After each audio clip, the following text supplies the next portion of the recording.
Bonjour, nous voici de nouveau ensemble pour un tuto pas à pas sur les styles. En fait, je pense que c'est le dernier, c'est le numéro 8. Donc ce coup-ci, nous reprenons ce qu'on avait au tout début, ce que j'avais mis en amorce pour présenter le sujet. Les cavaliers qui sont dans une espèce de fer à cheval stylisé pour faire par exemple un générique qui peut être plus ou moins long, hein, qui peut aller de 20 ou 30 secondes, voire 40, selon le nombre de photos qu'on va choisir. Bon, mais là encore, il faut rester raisonnable. Bon, 6, 8, à mon avis, ça fait une bonne valeur. Ça va dépendre aussi de l'accompagnement musical.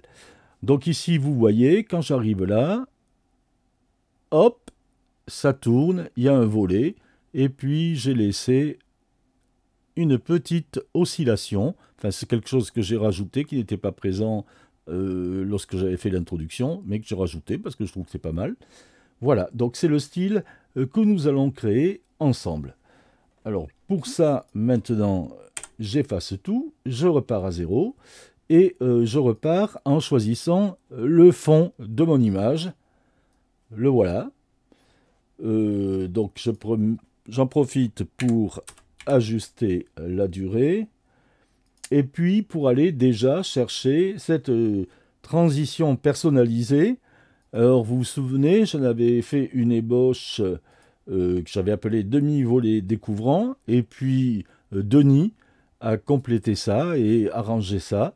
Hein, donc, on va utiliser maintenant la version faite par Denis que vous pouvez télécharger sur le forum. Ça, c'est le fond de notre diapo. On va commencer à travailler. Bien sûr, ce n'est pas un objet principal, on va le retrouver sur toute la série de vues. Donc, j'enlève objet principal. Et puis, c'est un fond, donc il va se retrouver au fond. Donc, j'ajoute le séparateur d'arrière-plan. Je le fais remonter, CTRL Page Up. Et puis, je vais rajouter aussi le fer à cheval. Alors, vous voyez, j'étais parti d'un vrai fer à cheval que j'avais déjà un peu maquillé. Et puis, j'ai fait quelque chose de graphique, hein, qui me suffit amplement. Voilà. Donc, il faut le mettre à la bonne taille. Taille originale. Je le fais passer sous le séparateur, puisque ce n'est pas un objet de premier plan. Et puis, je vais lui attacher une seconde image. C'est le texte écrit sur un arc de cercle. Hein. Ça, c'est quelque chose qu'on ne peut pas faire sous PTE, donc je l'ai fait sous Photoshop. Et voilà. Et tout ça, en fait, ça va être le fond de ma vue. Hein. Et je vais avoir au-dessus, simplement, à l'intérieur, ici, l'image dans un masque qui correspond à la partie qui change de vue en vue. Donc, pour ça, je crée un masque avec un modèle de masque. Le cercle, ça me va très bien, mais à rebord franc, je valide. Le masque est trop grand et il faut le mettre à la taille nécessaire pour qu'il donne l'impression de s'incruster dans le fer à cheval. Voilà. Alors ici, en appuyant sur la touche majuscule, je modifie ces dimensions. Ouais.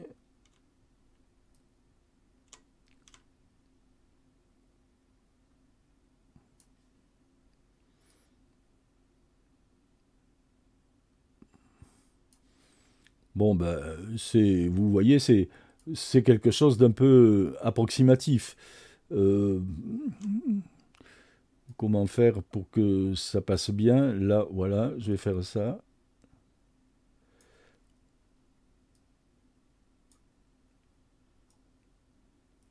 Voilà.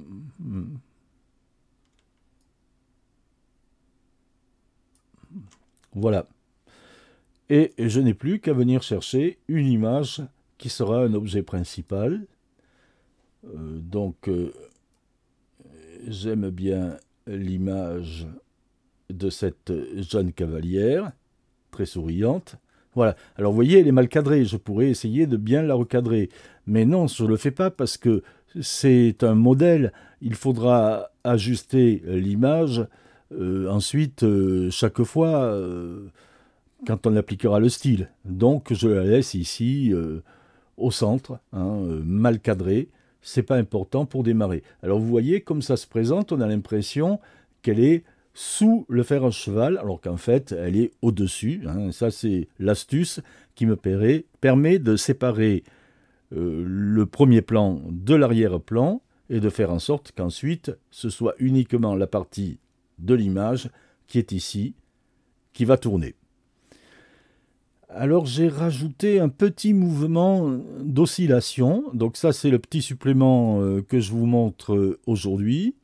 Je vais dans l'onglet rotation, rotation, oscillation, mais là, d'emblée, la rotation, elle me convient pas du tout, hein. Elle est beaucoup trop forte. Alors ce que je voudrais, vous voyez, elle commence à changer ici. Moi, je voudrais décaler le début. Alors, on va essayer, on va faire quelques essais. Je vais le décaler de 50%.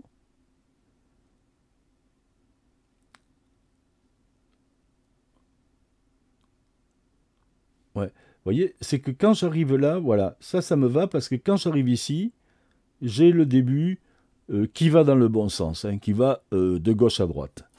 Bien, alors maintenant, je mets la bonne valeur, et la bonne valeur, c'est 0,3. Vous voyez, c'est très petit comme valeur, mais là, vous allez voir le résultat. Vous voyez, ça bouge légèrement. Alors, peut-être que 50, vous voyez, ça... j'ai l'impression que le mouvement s'arrête là. Donc, on va mettre 30. On va voir si ça marche avec 30. Non, 30, 40.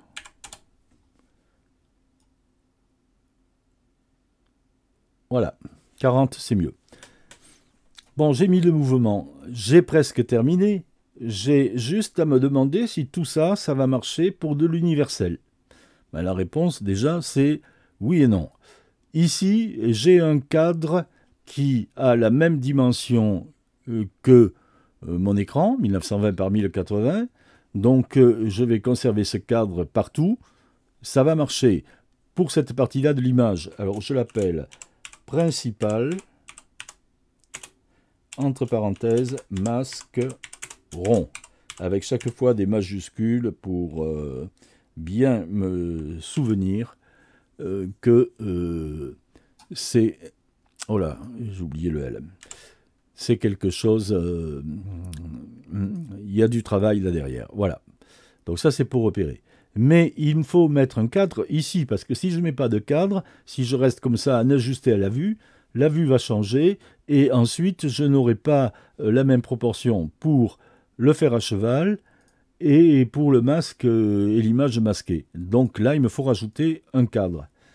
Donc je viens ici, je rajoute un cadre, donc 1920 par 1080, je l'appelle principal, mais c'est le principal qui va se trouver après le séparateur. Donc j'appuie sur la touche CTRL, page vers le bas, voilà, je viens ici, maintenant je chope ceci, CTRL X, CTRL V, et voilà, là maintenant, je sais que le fer à cheval sera toujours bien proportionné par rapport au masque qui est ici et l'image qu'il contient.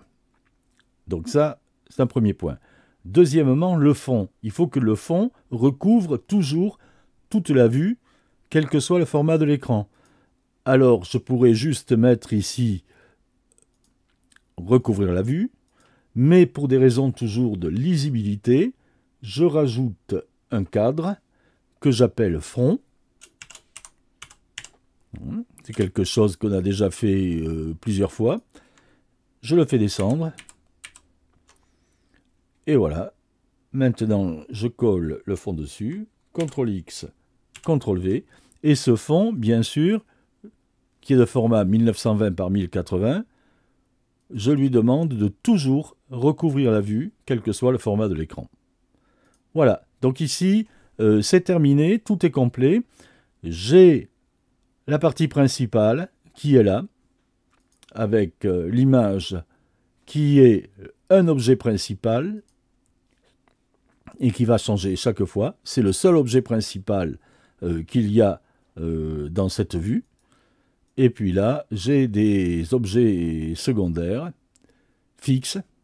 Alors bon, peut-être le mot principal, bon, hein, il serait discutable là. Bon, enfin. Et là, j'ai le fond.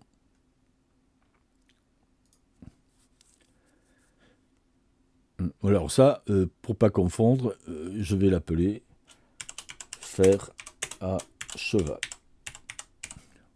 Voilà. C'est peut-être mieux.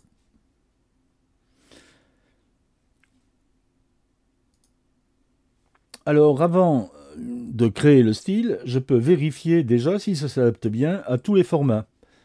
Voyons ce que ça donne en format 4/3. Ben, ça marche. Je peux dupliquer la vue et vérifier que la transition passe bien. Oui, la transition passe très bien. Bon, ok. Donc tout va bien. Maintenant, je vais passer en format personnalisé cinéma 2390, 2390 par 1000. Le format Panavision des films numériques. Bon, ben voilà, ça marche super bien.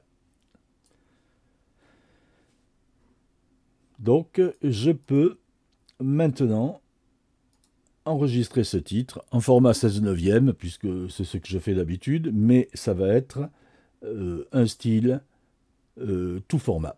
Donc, outil, créer un style. Bon, je l'ai déjà fait. Je l'ai appelé fer à cheval 2 parce que j'avais déjà un fer à cheval tout court que j'avais utilisé il y a 15 jours quand j'avais présenté ces sujets, ou 3 semaines déjà, le temps passe vite. Et ici, j'ai juste mis pour du saut d'obstacle, hein, parce que, bon, évidemment, on ne peut pas l'employer pour n'importe quel sujet. Tout ratio d'aspect, voilà, ça c'est l'info importante, et ça, bien sûr, pas d'option, on n'a qu'une vue, ça ne nous concerne pas. On fait créer, je remplace ce que j'ai déjà fait, et on voit tout de suite si ça marche. Donc je prends ici quelques vues.